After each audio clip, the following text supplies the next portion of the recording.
Rádio Rio de Janeiro, a emissora da Fraternidade, passa a apresentar Luz na Penumbra, programa que leva ao seu coração a mensagem da doutrina espírita.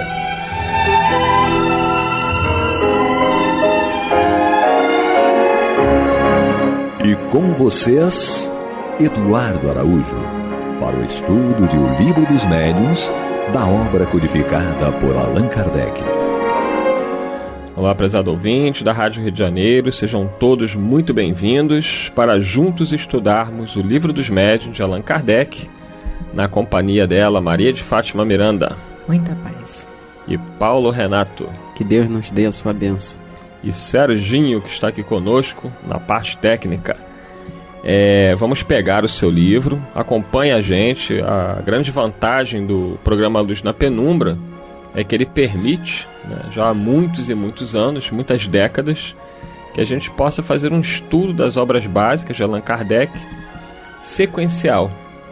Então nós temos todos os livros de Kardec são estudados, inclusive o livro que é o Espiritismo, Obras Póstumas e a Revista Espírita. Então é um programa realmente que eu considero, acho que o principal da Rádio Rio de Janeiro, porque nada é mais importante do que o estudar e conhecer as obras básicas da doutrina, as obras fundamentais, eu diria, para que aí sim você possa estar apto a compreender e saber separar o joio do trigo, o que é bom e o que não é. E o Paulo Renato já está aqui alertando, porque a gente está no capítulo 29. Vamos iniciar hoje o item 329. Aí você que está chegando agora pode pensar, poxa, cheguei já no final do livro, não tem problema.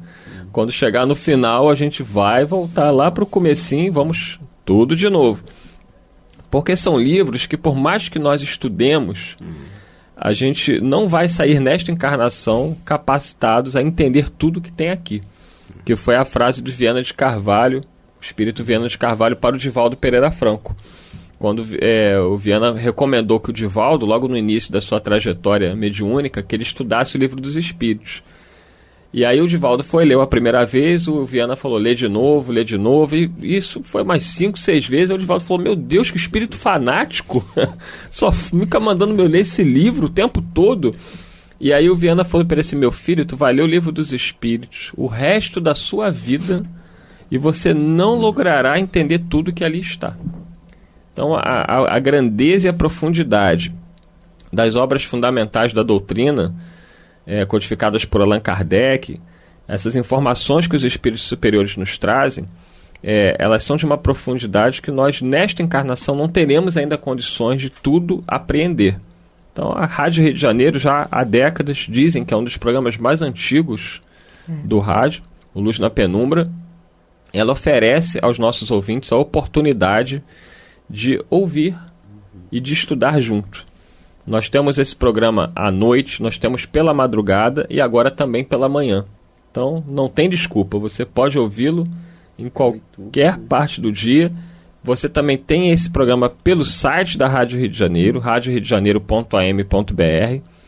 Você tem o programa também disponível no YouTube. Você tem o canal lá agora disponibilizado, que é uma novidade. É uma coisa recente, estamos há pouco tempo já colocando os programas gravados no YouTube, então você pode ver o Luz na Penumbra e acompanhar. E com certeza, se você estudar, muitas pessoas que têm dificuldade de ir à casa espírita por problemas de saúde, às vezes pelo local que mora, a Rádio Rio de Janeiro ela vai trazer o conhecimento, vai trazer a possibilidade de estudo como se você estivesse dentro da sua casa espírita. Lembrando que o título é Luz na Penumbra, não porque ele vai ao ar à noite, mas é porque ele traz o amanhecer. Com certeza. Vamos então, pegue aí o seu livro, capítulo 29, que trata das reuniões e das sociedades espíritas. O item é o 329. Kardec diz o seguinte: as reuniões de estudo são, além disso, de imensa utilidade para os médiuns de manifestações inteligentes, para aqueles, sobretudo, que seriamente desejam aperfeiçoar-se e que a elas não comparecem dominados por tola presunção de infalibilidade. Constituem um dos grandes tropeços da mediunidade, como já tivemos ocasião de dizer, a obsessão e a fascinação. Eles, pois, podem iludir-se de muito boa fé com relação ao mérito do que alcançam, e facilmente se concebe que os espíritos enganadores têm o caminho aberto, quando apenas lidam com um cego. Por essa razão, é que afastam o seu médium de toda a fiscalização, que chegam mesmo, se for preciso, a fazê-lo tomar aversão a quem quer que o possa esclarecer. Graças ao insulamento e à fascinação, conseguem sem dificuldade levá-lo a aceitar tudo o que eles queiram. É muito interessante isso daqui, porque os espíritos deixam bem claro que não é possível, não é recomendado a quem quer que seja lidar com a mediunidade sem antes conhecer a mediunidade, sem antes estudar, conhecer a doutrina espírita, no caso daquele que segue o espiritismo. Paulo Renato. Isso mesmo. O problema nosso é que às vezes a gente cai na ilusão do alto saber, no sentido da independência desse saber. Muitas vezes, você mesmo havia dito inicialmente que ao término desse livro, do seu último capítulo, retornaremos ao primeiro capítulo. Se não conosco aqui presente, mas com certeza com outros, porque a obra prosseguirá. Mas muita gente precipitadamente pode julgar, e muitos julgam, que por já haverem estudado o livro, seja qual seja o livro, que já adquiriram todo o conhecimento que eles possam lhes oferecer. Então, muitas vezes o médium se deixa iludir pela sua própria compreensão daquilo que recebe e daquilo que lê, né? E achando perfeitamente dispensável a opinião de quem quer que seja, até muitas vezes por julgar que a opinião do outro seja contrário à sua interpretação. Nós conhecemos pessoas que saíram de grupos de estudo porque eram sempre questionadas nas suas posições, e questionamentos sérios, doutrinários, mas as pessoas não aceitavam e não admitiram isso e saíram dos grupos de estudos. Assim como acontece sair de grupos mediúnicos, porque às vezes a pessoa está envolvida, o grupo em si também pode estar envolvido, né, por entidades espirituais que suscitam essa discórdia entre os membros do grupo, ou a própria pessoa melindrada que não aceita de forma alguma qualquer tipo de questionamento sobre o seu trabalho, a sua maneira de se comportar. Ela vira as costas e vai embora acreditando que é mais senhora ou senhor de si, longe daquele grupo tão, entre aspas, tão pernicioso. Então é que se ter muito cuidado em não se aceitar tudo e em não recusar tudo. Buscar o esforço imenso que todos nós devemos fazer do equilíbrio, no sentido de ouvir a tudo e reter aquilo que julgue mais acorde com a doutrina espírita, não segundo os nossos caprichos. Porque se mais de um amigo, companheiro de trabalho aponta para nós algumas reflexões que devamos ter sobre os nossos pontos de vista, sobre as nossas recepções mediúnicas, é bom considerar essas observações a nosso respeito, porque realmente a gente pode estar errado, a gente pode estar indo num caminho que não deveria ir. Nem todos são o bom senso encarnado, no sentido, nem todos têm o bom senso de Allan Kardec. Então, buscar sem nenhuma prevenção, sem nenhuma conotação de inferioridade, porque às vezes a pessoa julga que não deve buscar porque ela se sente inferior. pode se sentir inferior. Poxa, mas logo eu vou pedir ajuda, logo eu vou pegar a opinião de um, de outro, eu que costumo orientar, eu que costumo auxiliar, eu vou pedir orientação. Mas o médico, por melhor que seja, uma hora ele precisa de outro médico, né? Então, o melhor cirurgião, o melhor neurologista, o melhor cardiologista, uma hora vai precisar socorrer-se de um profissional da sua área de necessidade. Então, não é nenhum desdouro,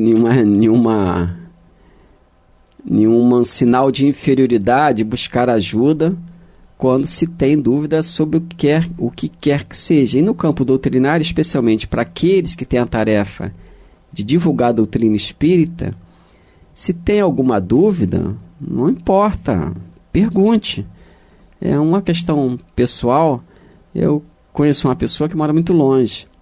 Ele é expositor espírita, faz trabalhos, e às vezes não tem acontecido mais, mas ele me ligava com muita regularidade, às vezes 1h da manhã, meia-noite, porque estava numa dúvida de um ponto que ele ia abordar num curso. E ele, uma pessoa muito boa, simples, bom expositor, um raciocínio bom, não tinha esse problema de se sentir inferior porque buscou ajuda de um amigo. A gente faz isso nos grupos de estudo, a gente faz isso aqui na Rádio Rio de Janeiro, quando a gente troca experiências. Cada um de nós dá a sua opinião sobre o que compreendeu. E às vezes a gente descobre no comentário do colega que o nosso raciocínio, embora justo, não era o mais claro, mais objetivo. E a gente passa a alinhar o raciocínio com as interpretações dos colegas, dos amigos. Então não há vergonha nenhuma e só há prejuízo quando a gente se isola. Você está ouvindo pela Rádio Rio de Janeiro o programa Luz na Penumbra, com o estudo de O Livro dos Médiuns, na apresentação de Eduardo Araújo. Prezados ouvintes, estamos de volta, estudando aqui o Livro dos Médiuns, na companhia de Maria de Fátima Miranda, do Paulo Renato. Você que está chegando, nós estamos no capítulo 29, que trata das reuniões e das sociedades espíritas, e o item é o 329, lemos o primeiro parágrafo. Maria de Fátima Miranda, eu percebo hoje, né, com alegria, lembrando da época que eu entrei na doutrina, uns 20 anos atrás, vocês que já estão aí há uns 100 anos, né? Que eu lembro que na minha época eu via muitos médios com resistência ao estudo. Eu vi alguns médios que tinham boas faculdades, né? Apresentavam uma psicofonia muito boa, psicografia, mas eles julgavam que a mediunidade se bastava por si, que era só dar a passividade, a comunicação, ou que era só psicografar. E eu lembro que a presidente da instituição, ela insistia no estudo, e os médios ficavam chateados, que não há necessidade, a mediunidade está aí, os espíritos sabem o que devem fazer. Era o pensamento que alguns companheiros tinham à época. E hoje nós percebemos que é muito raro uma casa espírita não valorizar o estudo.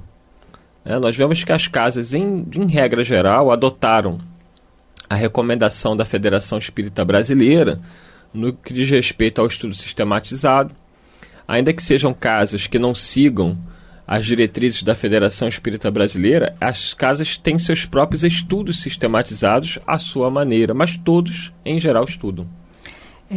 Por um período muito longo, é como se a mediunidade ela fosse tarefa do mentor e não do médium, não é? Então tinham aqueles, não, mas o meu mentor diz, ou o meu mentor vai resolver. Então com isso se limitava a essa ideia de que não precisava estudar, quando na realidade o objetivo do estudo é por conta dessa troca, não é? Porque essa avaliação permanente do que se raciocina, do que se compreende, elastece mais ainda a possibilidade de uma vivência mais objetiva dentro do conteúdo doutrinário, porque a intelectualidade, o conhecimento, a ideia espírita em si, ela só vai fazer parte da nossa conduta diária quando nós abstrairmos esse conceito filosófico nas experiências do dia a dia. E é na vivência de grupo que nós vamos dar esse testemunho, não é? O raciocínio pode estar muito claro, mas a emoção não está educada dentro daquilo que a ideia nos convida. Por isso a necessidade do grupo de estudo. Seja aonde for, como for, com quem for, desde que o objetivo seja a doutrina espírita e o material didático seja aquele que nos é orientado. A base da doutrina, que são as obras de Kardec. No outro estudo, no último que nós fizemos juntos, nós estávamos refletindo que nenhuma obra ela é bem edificada sem uma base sólida, não é? Então, todo o conhecimento doutrinário que Kardec veiculou para nós é o alicerce.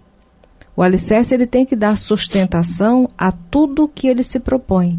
Então, não temos condições de estudar espiritismo, estudar mediunidade com Jesus, fora da orientação que os espíritos nos trouxeram através de Kardec. Não porque o mérito é de Kardec, mas porque o mérito é de Jesus, não é?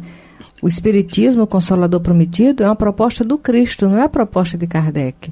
Então, é com alegria que nós percebemos, às vezes, pessoas que não são nem espíritas, mas não se recusam à oportunidade de conhecer o Livro dos Espíritos, entendeu? E conseguem raciocinar a clareza do objetivo da lei de amor no Livro dos Espíritos, ainda vivenciando em sociedade junto a grupos católicos e evangélicos.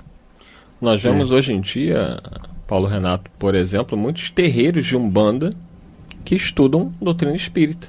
Isso. Apesar de eles serem de uma outra filosofia, de uma outra religião espiritualista, mas eles entendem que, por lidarem com a mediunidade, é importante conhecerem aquilo que os espíritos superiores trouxeram através de Allan Kardec ali, na obra da doutrina espírita. Nós vemos que o que a Miranda falou é muito importante, porque lá no capítulo 19 do Livro dos Médiuns, esse mesmo livro que estamos estudando, Kardec vai falar do papel dos médiuns nas comunicações espíritas, porque antes se imaginava, como diz a Miranda, que os espíritos resolviam tudo. E aqui Kardec vai mostrar que nada é feito sem que passe pelo médium. Daí a importância do médium estar preparado para ser um instrumento fiel daquelas comunicações. A faculdade é um recurso, é uma predisposição orgânica, é uma ferramenta de trabalho. Mas para qualquer ferramenta dar a utilidade para a qual ela foi construída, é necessário se especializar aquele que vai servir-se dela. Hoje em dia a gente tem no meio profissional, essas especializações de modo que habilite o profissional a dar boa utilidade e a utilidade adequada à ferramenta que ele vai se utilizar. Então, é preciso que o médium conheça bem essa ferramenta, que é a faculdade mediúnica, para que ele dê a ela o destino para o qual ela existe. Se ele não compreende os objetivos da mediunidade em si, como ele vai poder direcioná-la, digamos, para o caminho correto, dar boa utilidade a ela? Então, esse tempo de que a mediunidade, quanto mais um médium ignorante, melhor, mais qualidades ela tem, mais qualidades ela demonstra, esse tempo está desaparecendo mesmo, porque a obra doutrinária tem contribuído muito para o esclarecimento das pessoas que lidam com a mediunidade, especialmente dos médiuns, para que os médiuns possam se salvaguardar de problemas que possam vir a existir no futuro pelo mau uso, pela má compreensão distorcida do que seja a mediunidade, para que sirva, qual a utilidade dela. Mas, mesmo nos ensinamentos de Jesus, a gente encontra essa necessidade de se compreender aquilo que se está fazendo, qual o objetivo para o qual eu faço tal coisa, por que Deus me conferiu esse ou aquele recurso. Então, sem estudo, sem compreensão, nós não conseguimos discernir o bem do mal e, por consequência, poderemos causar mal a nós mesmos por ignorância e mal àqueles que nos busquem procurando essa ou aquela orientação. Nós temos no Evangelho o homem que procurou Jesus, querendo saber lá como é que se conquistava a vida eterna. E Jesus perguntou a ele: o que está escrito na lei? O que você lê nela? Quer dizer, Jesus convidando a pessoa a um estudo, a uma reflexão sobre o que ele conhecia ou deveria conhecer. Muito bem lembrado. Sobre aquilo que ele repetia. Porque a cultura judaica, à época, ela era do passar boca ao ouvido, né? Era a memorização, então se utilizava os recursos da leitura material, mas o que se incentivava, onde se aplicava maior ênfase no aprendizado, era esse aprendizado de boca ao ouvido.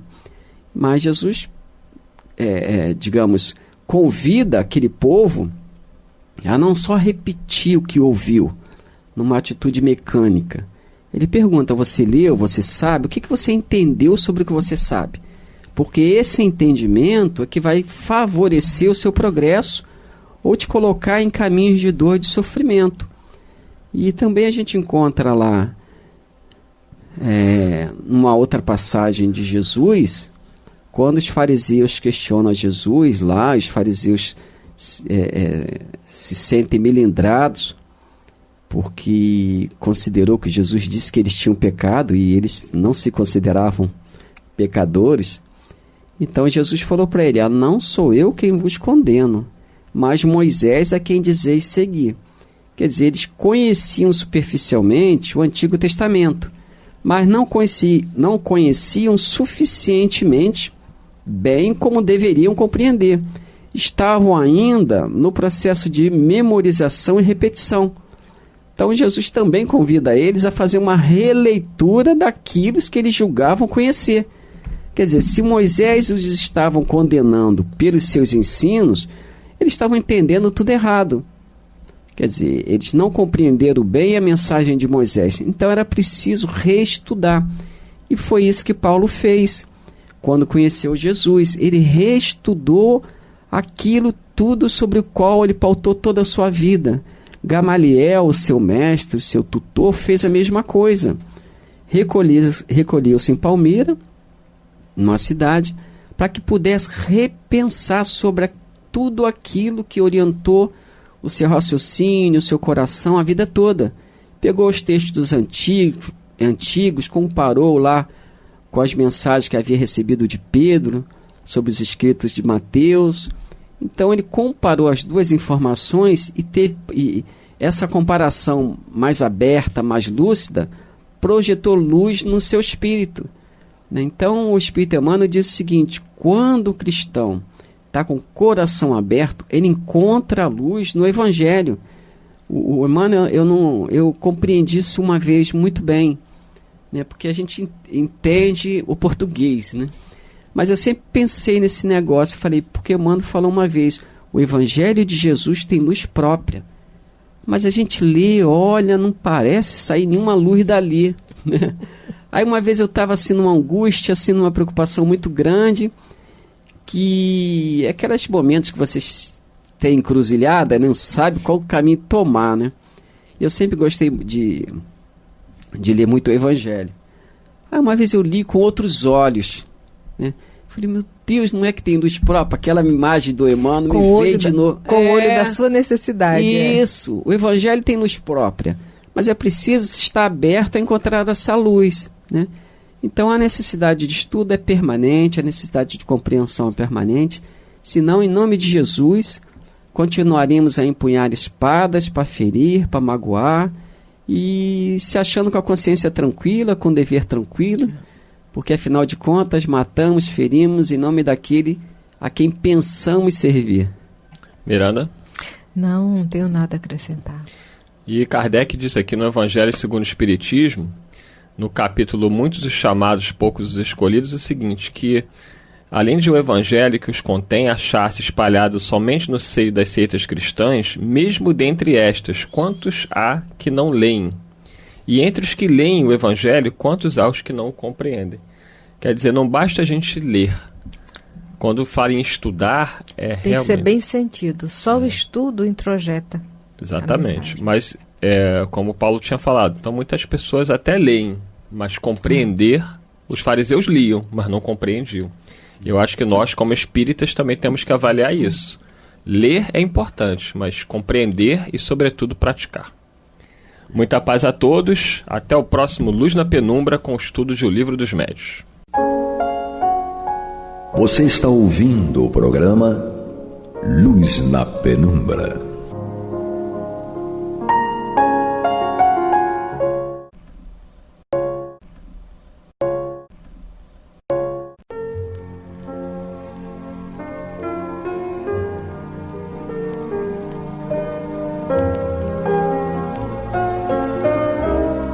A Rádio Rio de Janeiro está levando ao seu lar e ao seu coração a mensagem consoladora da doutrina espírita, através do programa Luz na Penumbra.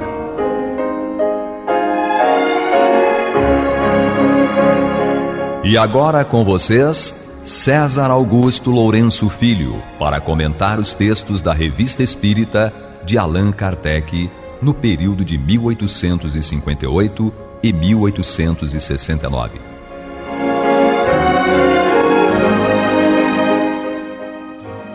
Aqui estamos novamente, companheiros. E hoje nós vamos iniciar o programa comentando que nós estamos aprendendo muito com a Revista Espírita. Nós que dizemos, somos todos nós, eu, os companheiros que nos ajudam a elaborar o programa, vocês que estão nos ouvindo, costumam nos ouvir. Porque toda vez que a gente vai estudar a doutrina espírita, a gente aprende.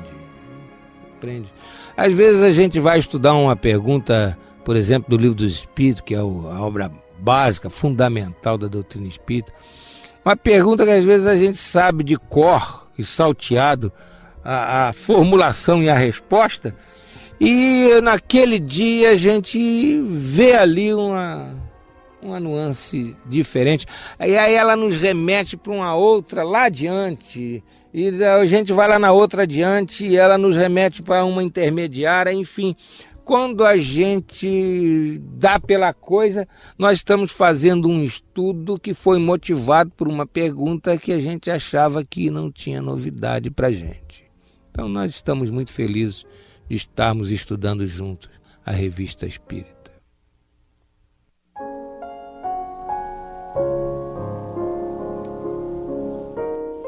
No programa anterior, nós concluímos o estudo da matéria Médiuns Julgados, constante do exemplar de janeiro de 1858 da Revista Espírita. Em síntese, a matéria trata de médiuns que se apresentaram à Universidade de Cambridge para ver se obtinham a quantia de $500 desde que produzissem fenômenos espíritas autênticos. Em síntese, a matéria acaba tratando do fato de que os espíritos não se colocam a serviço dos encarnados para produzirem fenômenos por eles requisitados, bem como não dão atenção aos orgulhosos e aos vaidosos. Ressalta outro sim de que os espíritos superiores não se preocupam em usar fenômenos para regimentar adeptos e também não se preocupam em realizar fenômenos para permitir que pessoas aufiram benefício financeiro.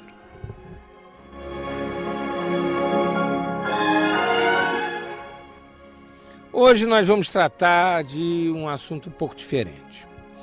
Uma das questões mais importantes da doutrina espírita é o grau evolutivo dos espíritos que se comunicam conosco.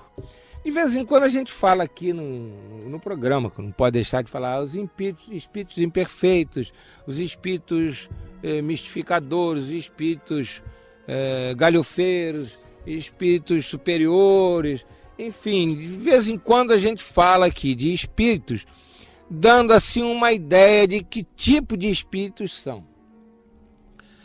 A codificação kardeciana nos ensina que a gama de variação é muito grande. Muito grande. Kardec, para fins pedagógicos,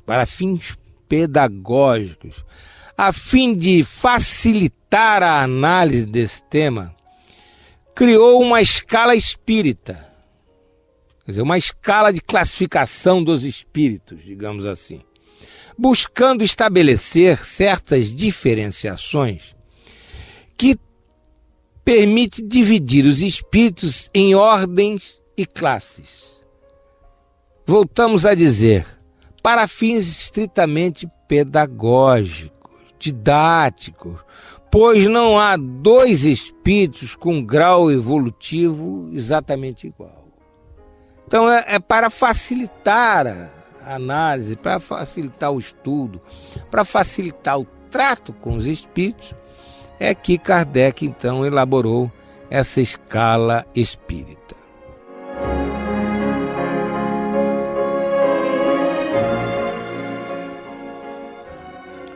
Iremos então iniciar no programa de hoje o estudo da matéria Diferentes Ordens de Espíritos, inserida por Kardec no exemplar de fevereiro de 1858 da Revista Espírita e constante das questões de números 100 a 113 da parte 2ª, capítulo 1º de O Livro dos Espíritos. Lá está nos detalhes.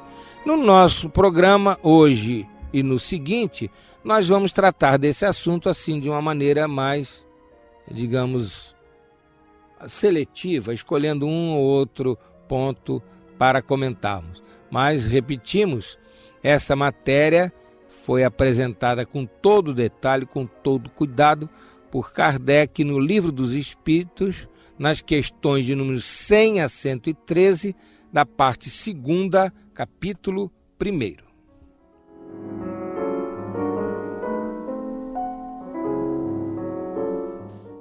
Leamos então o texto com que Kardec inicia a matéria.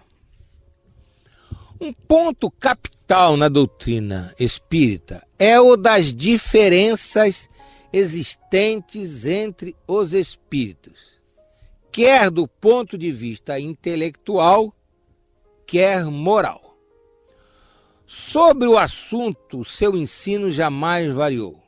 Contudo, é essencial saber que não pertencem eternamente à mesma ordem e que, em consequência, essas ordens não constituem espécies distintas.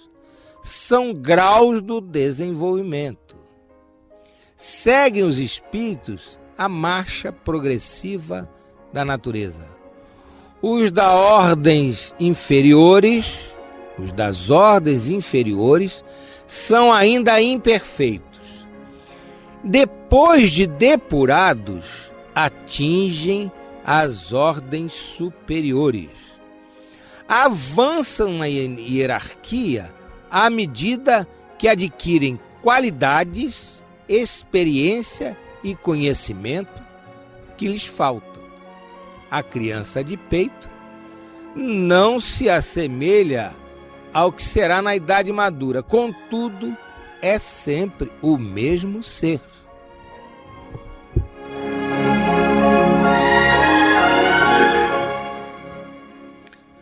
Façamos alguns comentários. Primeiramente, Kardec fala da diferenciação nos espíritos do ponto de vista intelectual e do ponto de vista moral, ou, mais precisamente, tendo em vista o progresso intelectual e tendo em vista o progresso moral. O progresso, pois, espiritual é o resultado da soma do progresso intelectual com o progresso moral.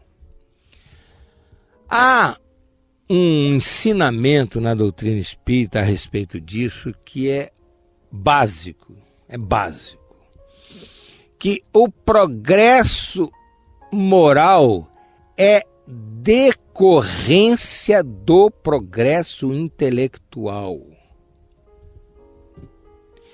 Há uma pergunta em O Livro dos Espíritos em que, respondendo a Kardec, os espíritos disseram o seguinte: o conhecimento é flor, a moral é fruto.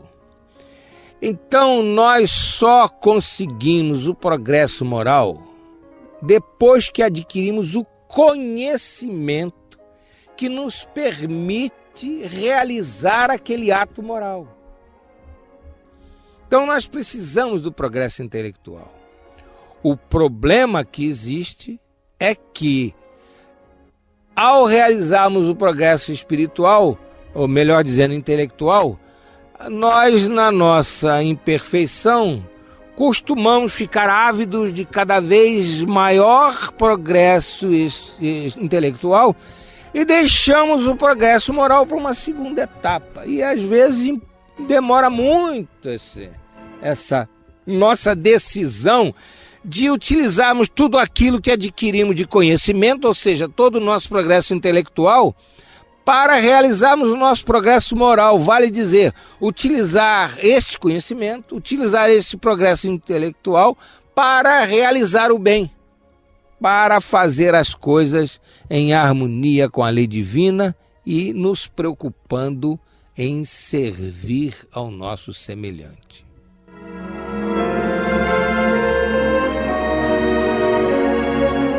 Ainda no texto, Kardec menciona que os espíritos não estacionam em uma mesma ordem, porque o nosso destino é a perfeição. Então a nossa recalcitrância tem limite. A gente pode chegar numa determinada faixa de desenvolvimento espiritual, desde quando nós fomos criados lá por Deus na origem, não sabemos como. Em função da nossa bagagem espiritual, que é o resultado do progresso intelectual mais o progresso moral, nós estamos numa determinada ordem. Por exemplo, infelizmente, já que estamos num planeta de provas e expiações, nós estamos ainda naquela classe dos espíritos imperfeitos. Bom, mas será que a gente pode decidir, sabe uma coisa? Eu estou gostando desse meu nível de progresso intelectual e moral, sou espírito imperfeito sim, mas deixa, assim tá bom. E alguns até podem até gostar mais das imperfeições, né, do que das virtudes, porque há pessoas que se comprazem mais nos seus defeitos do que nas suas virtudes. Então será que nós podemos ficar assim, estacionados? Vou ficar por aqui mesmo, não vou progredir mais não? Não pode.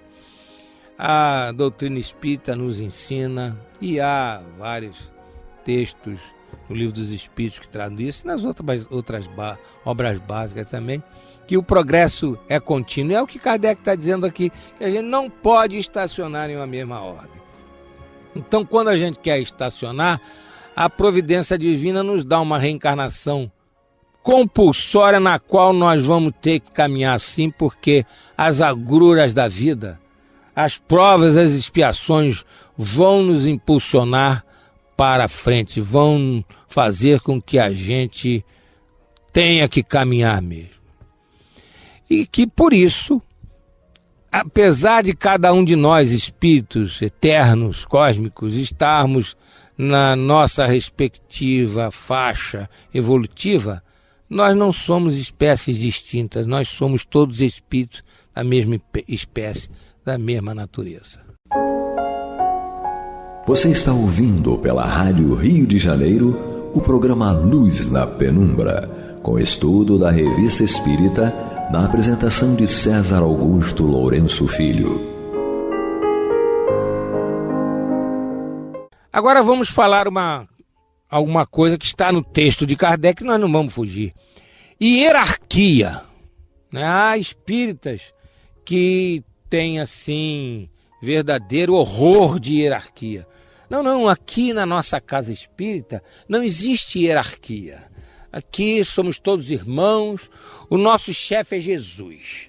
Daí a pouco sai uma maior discussão, uma coisa horrorosa, todo mundo querendo mandar, todo mundo querendo ditar o tom da coisa, dirigir o trabalho. Então, e aí Jesus vai aparecer para eles, queridos caravaneiros do bem. Então, como vocês não estão se entendendo, eu sou o chefe, então eu estou aqui, me materializei para dizer a vocês como é que vocês vão fazer. Não é assim não adianta que não é assim. Nós temos que entender que existe hierarquia sim. Agora, de onde é que vem a hierarquia? A gente pega qualquer livro espírita, a gente vê que tem hierarquia. Porque essa escala do espírita que Kardec está tratando nesse livro da Revista Espírita, que está lá no Livro dos Espíritos, o que é hierarquia espiritual? Então, como dissemos há pouco, o progresso espiritual é o intelectual mais o moral. Quem tem mais hierarquia espiritual. Então não vamos fugir dessa palavra. Há pessoas que são assim, maravilhadas com o nosso lar, que maravilha, que colônia espiritual, quando eu desencarnar eu quero ir para lá, e chora emocionada e tal. Existe algum livro espírita com tanta hierarquia como o nosso lar? É hierarquia do princípio ao fim, tem ministério disso, ministério daquilo, governador, tem o coordenador da equipe, tem um instrutor, é tudo hierarquia, meu Deus do céu, no nosso lar, como tem que ser. Tem que ser, porque é uma colônia ainda ligada muito à terra. E espíritos como nós, imperfeitos, falhos, cheios de dificuldade para progredir, se nós não nos organizarmos em níveis hierárquicos, nós não conseguimos caminhar. A grande verdade é essa. Agora, a hierarquia tem que ser, fundamentalmente, numa casa espírita, a hierarquia moral, que tem que se refletir na hierarquia administrativa.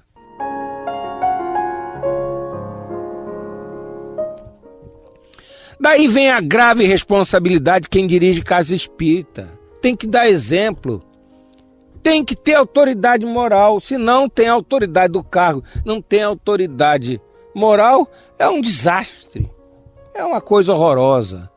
Então, o dirigente da casa espírita tem que realmente, cada vez mais, buscar conhecer doutrina, buscar interagir com seus companheiros, buscar ser fraterno, ser amigo, ser humilde, entender que está ali num encargo, não num cargo, está ali exercendo uma função que outra pessoa pode exercer, talvez até de uma maneira melhor, enfim, que está ali num processo evolutivo de cada vez mais ir aprendendo e colocando seu conhecimento a benefício da causa, a benefício da casa, a benefício do trabalho que se realiza, daquelas pessoas que vão ali sedentas de orientação, sedentas de uma consolação, sedentas de uma orientação. É esse tipo de hierarquia que tem que existir no meio espírita, a hierarquia do bem, a hierarquia pautada na condição moral que a criatura tem de poder assumir responsabilidades.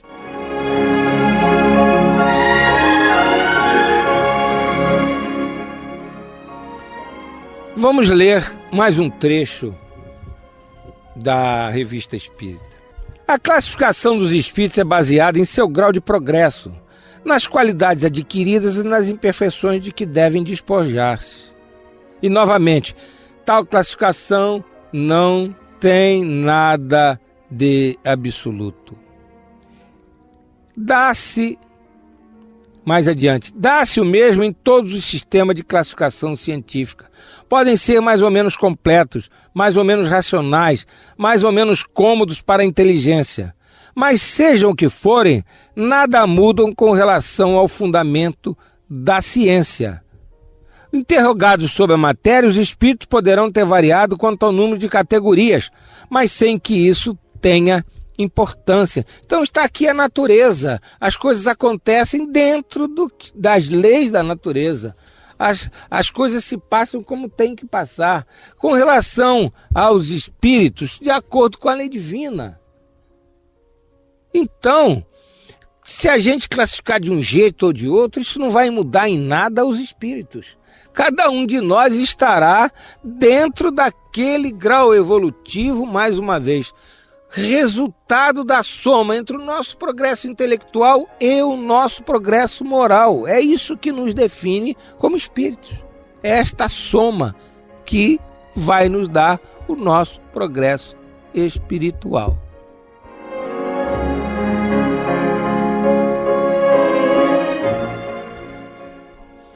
Vamos mais adiante. Vamos ler mais um trecho da Revista Espírita.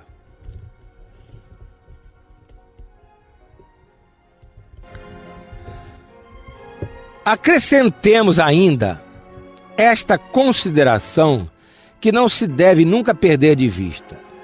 É que entre os espíritos, como entre os homens, há os muito ignorantes, e nunca estamos suficientemente prevenidos contra a tendência a pensar que todos devem saber tudo, pelo fato de serem espíritos.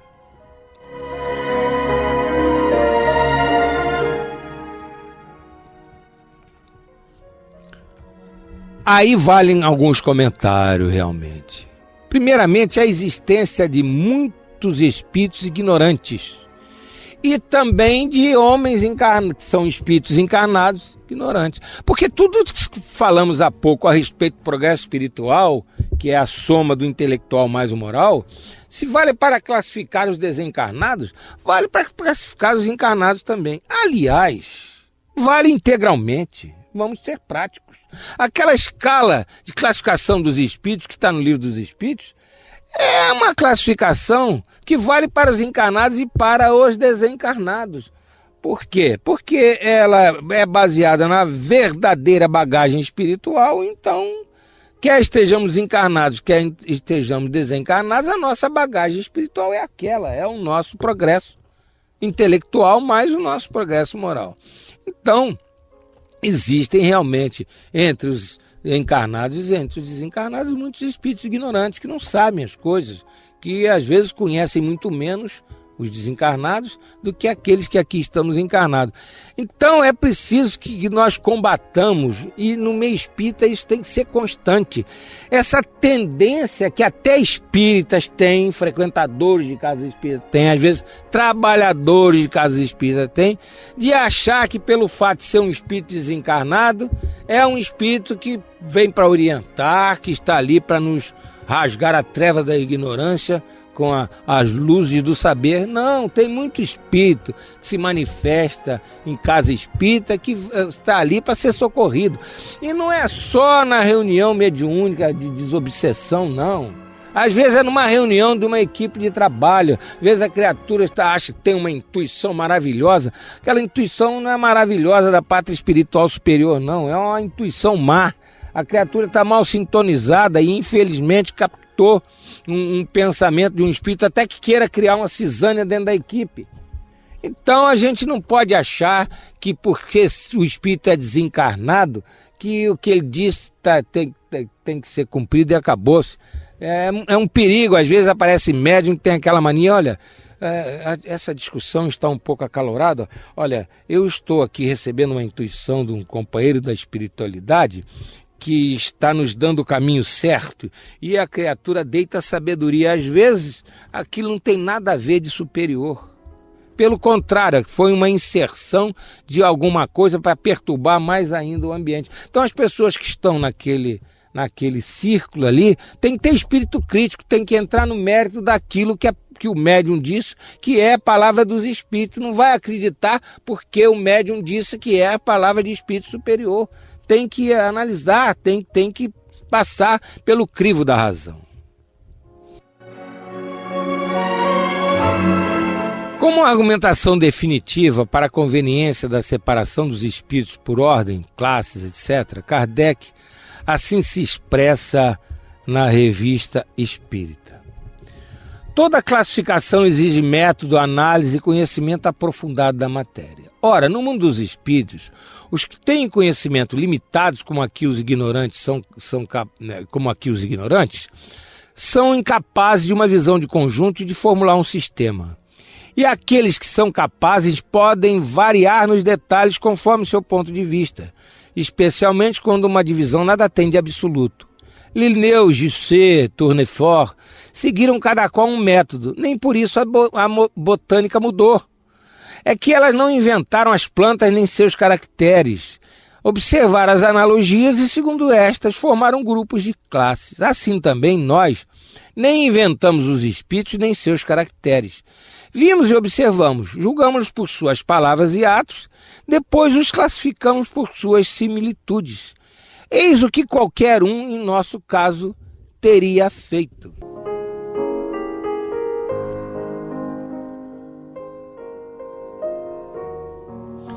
Então, a rigor, vale também, para classificar os encarnados, tudo isso que nós falamos há pouco, exceto pela filtragem que o corpo de carne realiza sobre o espírito que reencarna.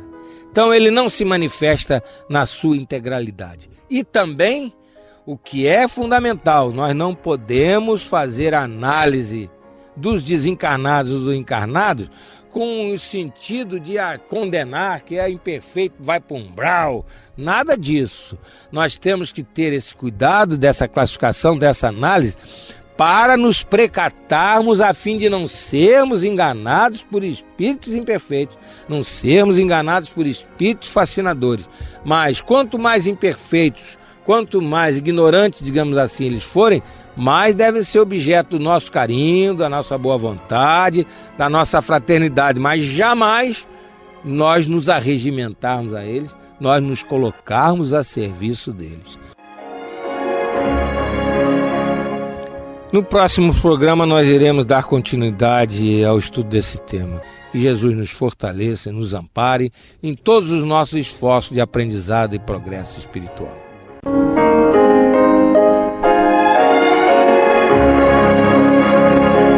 E vamos ouvir agora a prece de encerramento de nosso programa, na voz de Geraldo de Aquino. Jesus, dá-nos coragem para a luta, piedade para os insultos e misericórdia para as injustiças e ingratidões. Limpa nossa alma de inveja e ambições mesquinhas, de ódio e de vingança o nosso caminho. E que dentro em pouco, ao recolher-nos de novo ao calor do nosso leito, para que o sono nos dê a paz e o esquecimento das tristezas humanas, possamos sentir, Senhor, no mais íntimo de nosso ser, a doçura indefinível do Teu amor e a grandeza incomparável da Tua divina presença. Que assim seja.